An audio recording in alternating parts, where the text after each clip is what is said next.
We turn to Brazil, where even the Amazon rainforest looks like it's gotten a wax. Now, President Dilma Rousseff has spent the whole week dealing with developments in a corruption scandal which threatens to undermine her entire government. Brazil's Supreme Court has approved an investigation into some of the country's top politicians.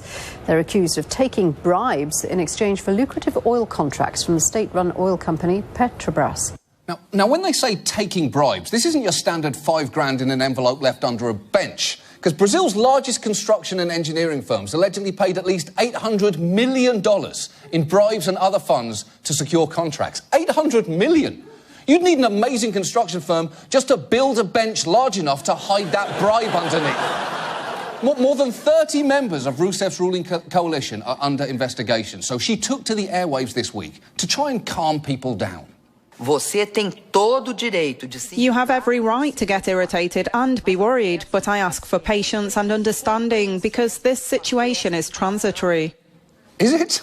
How is it transitory? Because unless you're about to flash the entire country with one of those memory-erasing sticks from Men in Black, I don't think people are going to forget about this. In fact, Brazilians weren't even listening to her speech for a pretty loud reason. Her critics had organized a kind of pot-banging protest, and I was in Sao Paulo, leaned out the window. It sounded like a football game. People were banging their pots, honking their horns. Fora! That's actually a real form of protest called panelazo, which has been in South America for years and off-Broadway for decades. It's so entrenched, it's even taken place on the floor of Brazil's legislature. Do bom senso do povo brasileiro. Minha homenagem ao povo brasileiro. Now, I love everything about that, but the best detail there is the sign language interpreter.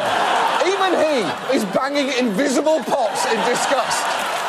And if you think that Brazilians are overreacting to this story, there is one more thing you should know about Rousseff's involvement in this scandal. President Rousseff chaired the board of Petrobras for 7 years when much of the corruption is believed to have taken place.